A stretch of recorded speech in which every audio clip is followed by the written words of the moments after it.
Hello, hello, hello, you guys. Welcome back to my kitchen.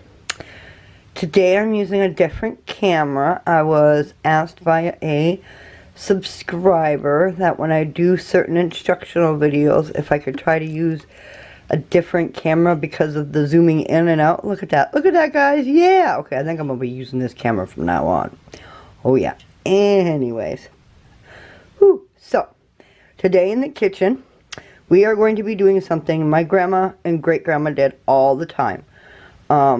Chicken stock. Chicken stock. Now, I've made this particular chicken stock quite a bit on my own, and I used to make it with my grandma and great-grandma all the time when I was little. So I'm going to walk you through how my grandma and my great-grandma did it. They preferred to use chicken pieces. The whole carcasses, they did use them and would make stuff out of them after they had been used to cook, or like when they would make a stuffed chicken or something like that.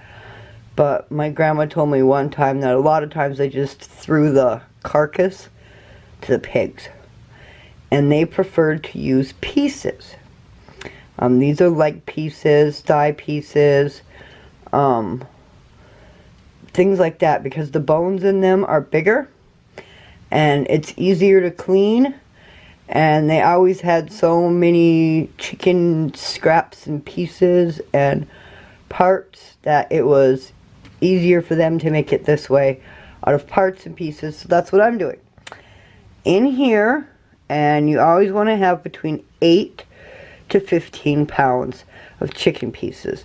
If it's, you know, more than 10 pounds of chicken pieces and up to 15 pounds, the chicken stock will be the thicker, more gelatinous chicken stock. Whereas if it's less than 10 pounds but more than 8 pounds, you're just going to get a nice thick, juicy chicken stock, and that's what I'm going for. In here I have, it was 9.98 pounds. It's $13 worth of chicken in here. $13.27 is what the thing said. Worth of chicken in here. I'm going to let it defrost for a little bit. And my grandma and great-grandma, it always took 2 days worth of cooking. They didn't have Instapots. So I'm going to show you this and the way they did it, and the way they did it without Instapots. So that's what I'm doing. I've got, like I said, it was 9.97 or 98 pounds of chicken. Frozen, unfrozen, doesn't matter. These are frozen. So I'm going to put a little bit of hot water on them and let them defrost just a tiny, tiny, tiny, tiny bit. Just enough that they'll be able to slip out of the bag. And then we'll start the cooking process, and I'll bring you back for that. Alright guys, we'll be back. Alright guys, I think we're back. This is a new camera. But one thing's for sure, the zoom. We got no more fuzzies. Alright, in here is that almost 10 pounds of chicken. And this is my 16-quart Cuisinart pot, stock pot. Put the chicken in the bottom and filled it up most of the way. Then you put in, it comes up to 2/3. I have 1/3 cup apple cider vinegar and 1/3 cup lemon juice. And then 2 tablespoons applewood smoked sea salt and a tablespoon of pepper. That is all my grandma and great-grandma ever used. Alright, let me grab a stirry. I'm going to get started on the mixing of those. Then we just put the lid on it, and we're going to let it boil. The way my grandma did it, the way I'm doing it right now, is it's a little after 2 o'clock in the afternoon. I turn it on and I'm going to boil it for 8 hours. Now you don't want to have a full rolling boil for 8 hours. You want to bring it up to a rolling boil and then turn it way down so that you get just like a gentle bubble. A low boil, I guess.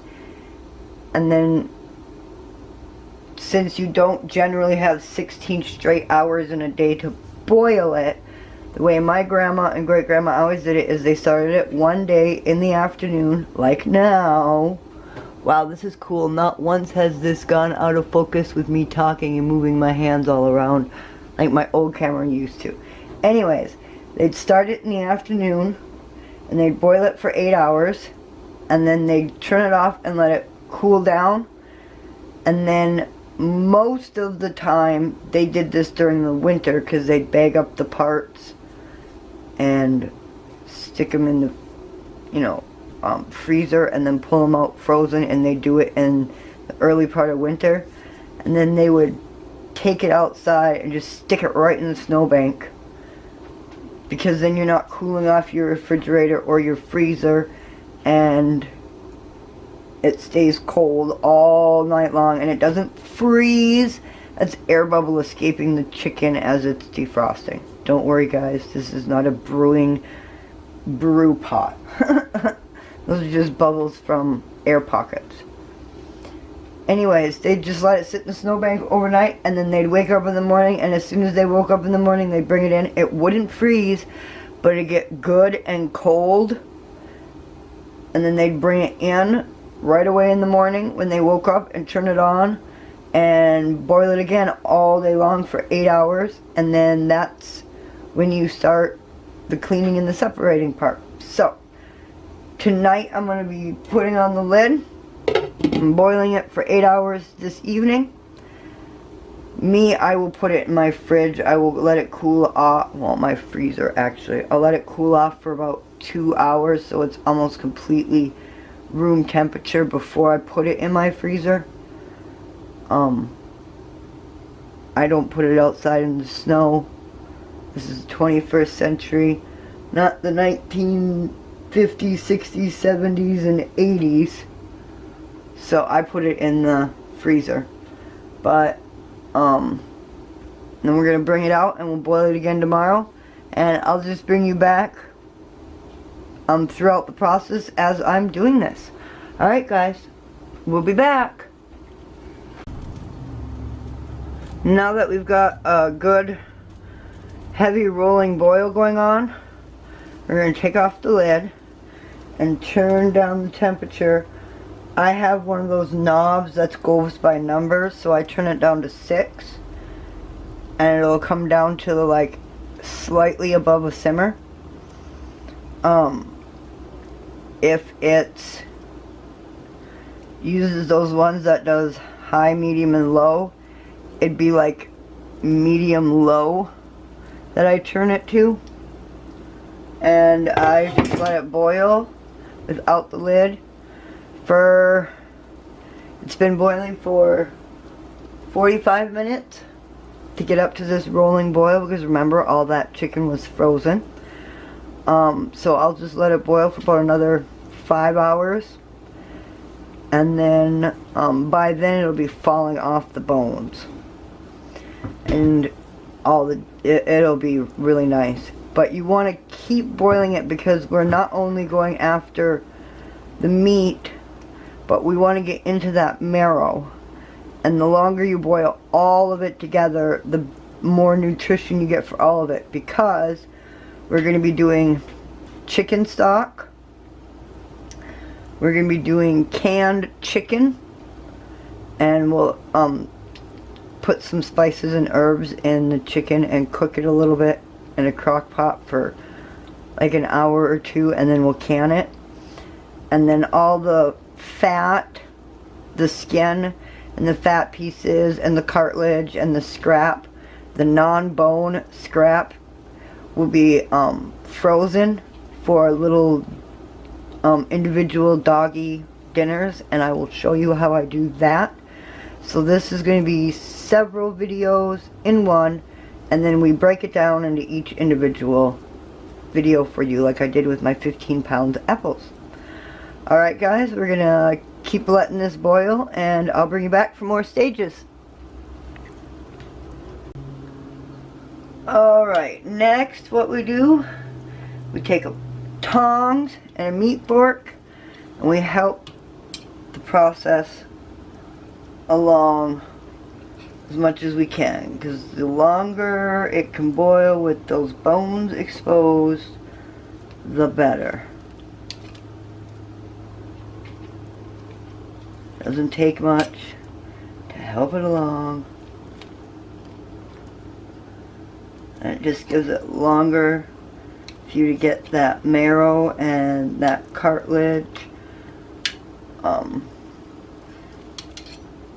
and the health benefits out of those bones for you.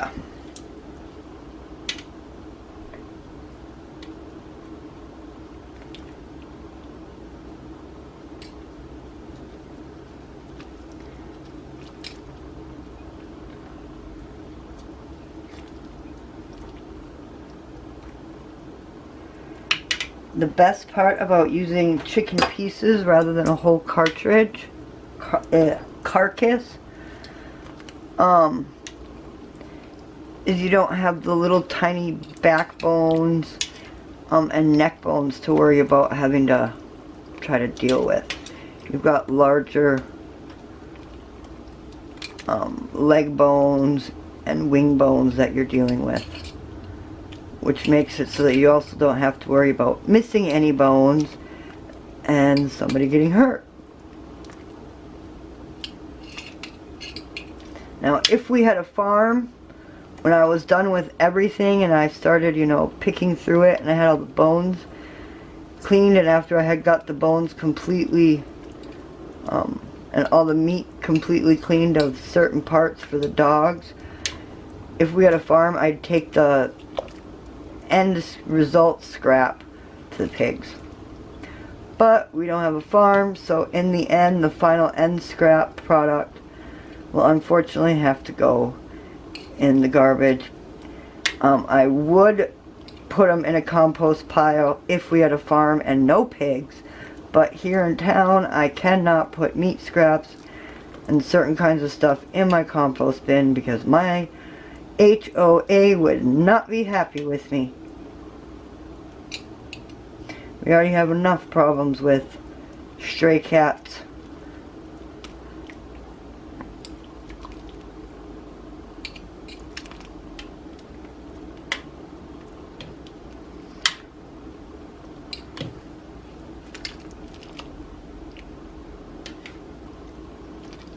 Alright guys, I think I got them mostly pulled apart. We're going to let them boil. It's been 2.5 hours at this point. We're going to let them keep going for several more hours. All total, it's going to boil for about 16 hours, you guys. And it'll boil down, it will have started all the way up here, and by the time it's done, it'll be a little more than halfway full. So we'll probably end up with 6 or 7 quarts of really good chicken bone broth. Alright guys, we'll be back for more. Alright guys, this has been boiling for 8 hours.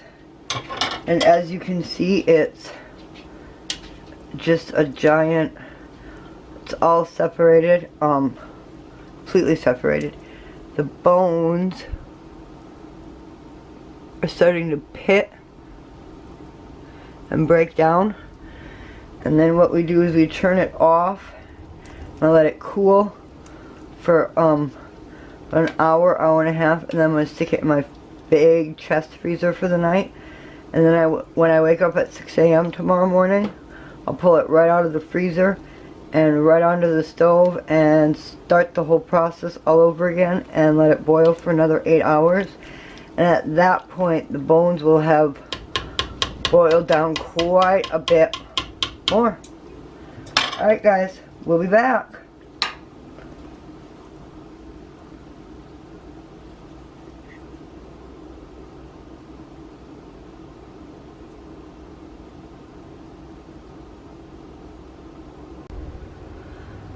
Alright, here we go guys. It's the next day, and as you can see,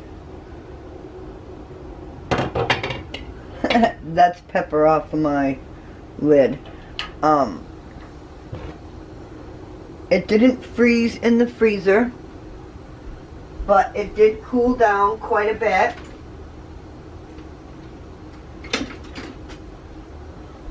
I'm just going to give this a beginning stir.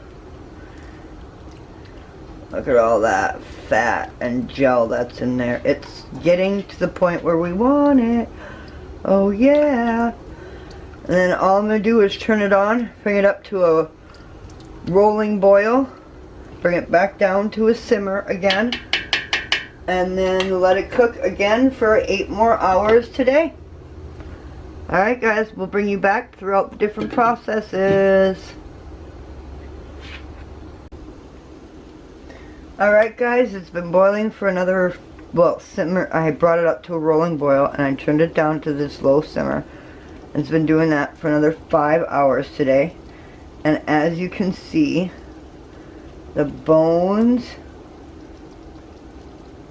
ooh, this is hot. I hope you can see that. No. Hot. Let's get you in the light. See how the bone is starting to disintegrate there on the ends? We want to let it go for another, well, like I said, it's only been boiling for not even 5 hours, 4.5 hours. We're going to want to let this boil for the rest of the 8 hours, and when we're done, you will see just how much they disintegrate more. Alright guys, we'll be back.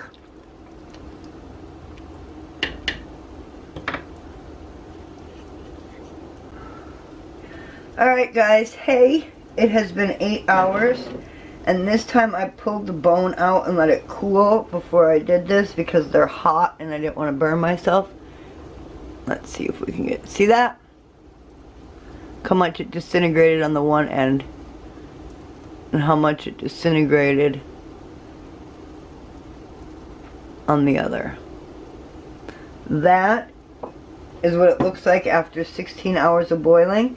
And you can see also how cloudy and jelly-like the water is. It's filled with the bone marrow and the gelatin and all the good nutrition that you want. So we're going to turn it off. We're going to let it cool for about 20 minutes. And then we're going to start the straining process. Alright guys, we'll be back. Alright guys, all I have here is a big pot, a big strainer, and a couple pieces of cheesecloth. And we want to start out by grabbing as much of just the stalk at first.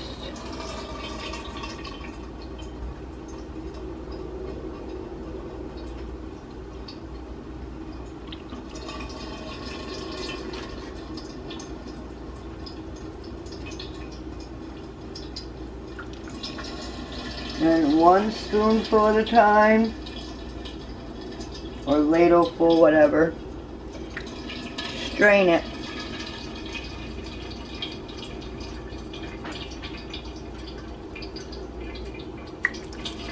We'll be back when I get down to the meat, and we'll show you what to do from there.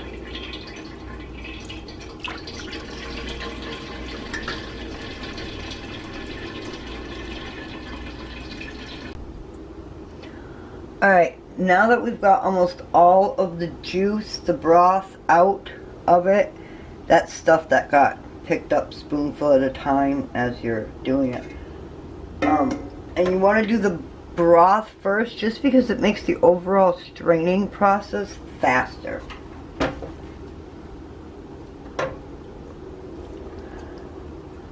Put all of our chicken in the middle. And then as we're going through it, pick through and grab bones. The big bones. Now, my grandma, she would, let's see, grab bones. I'm picking out of the big thing over here at the moment. Because I've got it split in half, and it'll make everything easier if I dig through it half. Now, my grandma and great-grandma did it when I was little.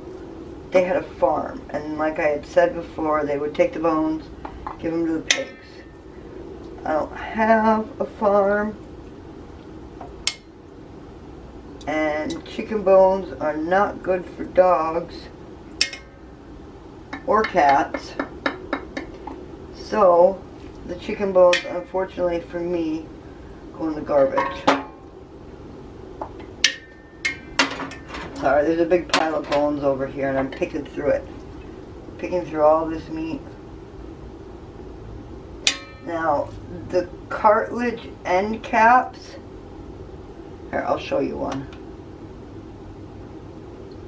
These cartilage end caps from the bones, you'll find them throughout. Those dogs can eat. So I put those off to the side for the dog. Because that's part of dog food. Because you're going to go through here and you're going to pull out skin and meat scraps and those cartilage end caps. Those cartilage end caps, see, are rather easy to pull out. Right there's that cartilage end cap. That's dog stuff.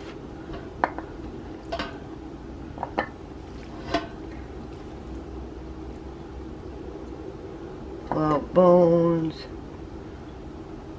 You're gonna dig through the rest of this later after you've let it all cool down. But at the moment, we're just getting out bones. That way when we string this up, bones don't get in the way of it closing up and dripping. Okay, I think I got all the bones, you guys. Alright, you guys, I'm gonna get the rest of the meat in there and get it ready, and we'll be back.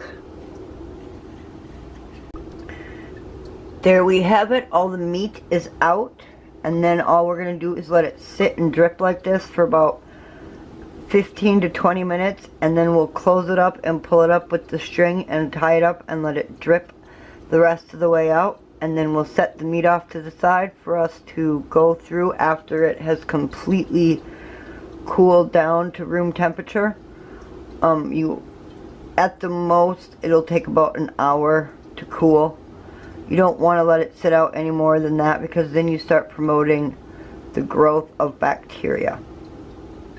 But we're going to let this sit, string it up, and let it cool. And then while the meat is cooling, we're going to prep and prepare and do the chicken broth. Alright guys, we'll be back. Okay, I'm still learning the new camera. I pushed buttons wrong, so I didn't get the clip of me gathering it up and bundling it up and getting it up. But there it is. And we let it drip.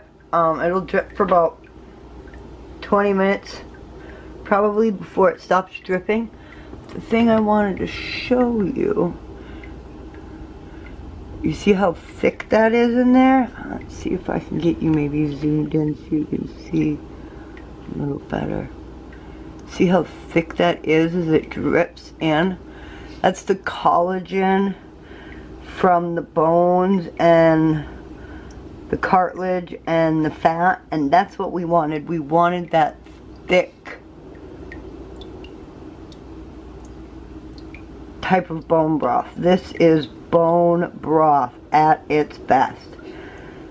So we're just gonna let this finish dripping, and we'll be back, you guys. Here's another great shot that shows you how thick that is.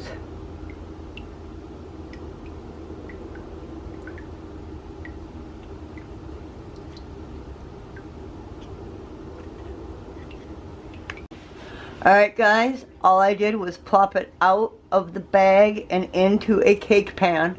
Spread it all out so it can start to cool. Set it off to the side. And when we get to that part, you're going to be getting very messy, so make sure you wash your hands completely when we get to the part where we start picking through the meat. At this moment, however, what we're doing is we've got our drippings. We got our cleaned, washed, sterilized jars ready to go. And we're just going to fill our jars up. We'll be back when I start that process. Alright guys, super simple. You just fill up your jars.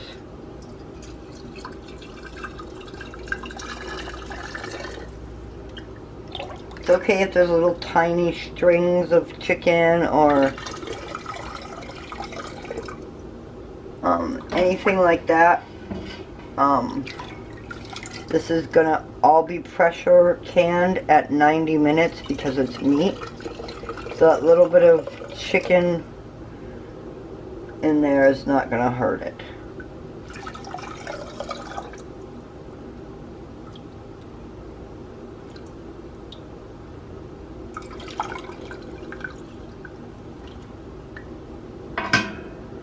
Alright, I'm sure you guys don't want to watch me do this because I've got probably more than these 8 jars here. We'll be back, you guys. Alright guys, here we go. In here I have my lids in warm apple cider vinegar water. And then I got 9 jars. And then I have a clean cheesecloth. Now because this is oily, we want to make sure we get the rings and lips really well of each individual jar.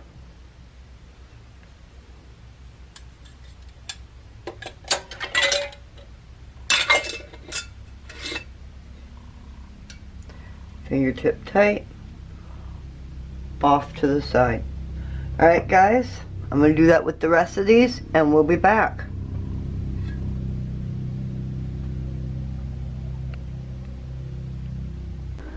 Okay guys, in here I have 7 of the 9 jars because you can only fit 7 of them in the canner.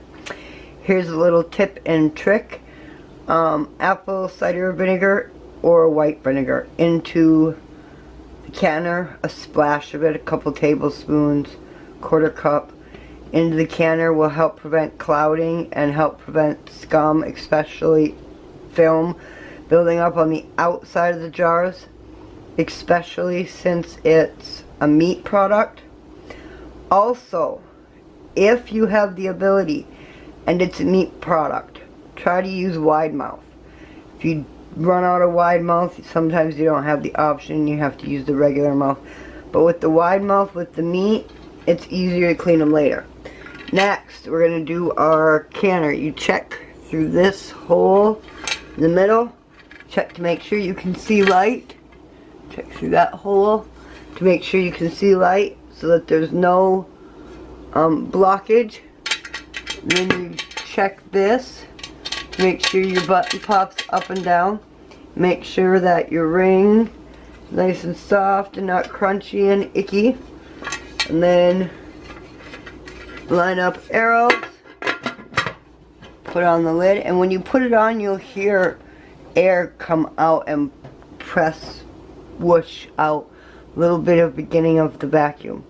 And then you turn it on. Some people turn it on high. I never ever do high on my canners. I always do medium high. I have a dial, a number dial, so I put it between 6 and 7 and I leave it there the whole time. Takes a little bit more time to get up to pressure. I do not mind that. Get up to heat. I do not mind that. For me, it just makes me feel safer, like it's taking more time to heat up and killing more germs. Alright guys, I'll bring you back when this, you want to let this come up to a full steam. The button back there will pop up and then you'll have full steam coming out of the vent. And I'll be back to show you what that looks like. And that's when you worry about the next stage. Turn it on. let it come up to pressure. I can tell you right now it's probably going to take half hour, 45 minutes to come up to full vent and steam. Not pressure at that point, it's just steaming. And then we'll put our weight on it. I'll be back to walk you through that. Alright guys, this is full steam. I don't know, can I make it so you can see it? No. I can't get it. See, the button back there is popped up. But I'm sure you can hear it. And full steam is, you'll see steam coming out of the vent. And you'll hear it like you hear it now. Then we let it vent for 10 minutes. And then we put the weight on it. Alright guys, it's been 10 minutes. Now we just take our weight. And you always make sure you check for the weight for your sea level. Here it says that we want 9 pounds, so I go up in measure and I do the 10 pound instead of going down and doing the 5 pound. Always round up, never round down. Alright, we're going to let this come up to a full jiggle, and that'll let us know that it's at pressure. And when it comes to pressure, we can put it on 90 minutes and let it pressure can for 90 minutes. That is processing and up to pressure. And we're just going to let it go like that for 90 minutes. There we go, you guys. I wasn't able to bring you back.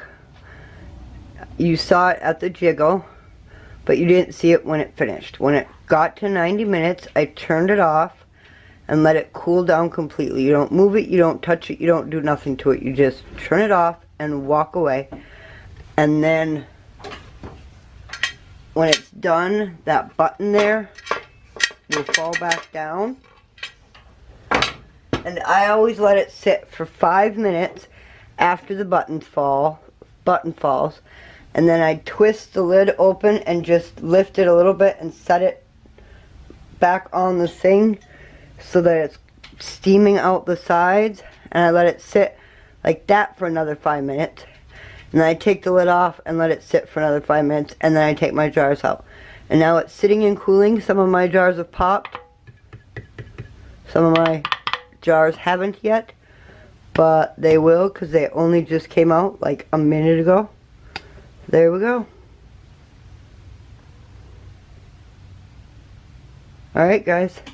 We'll be back. I'm going to be filming the chicken meat. I got that all sorted and separated and ready to go. So, I'll be back for that one.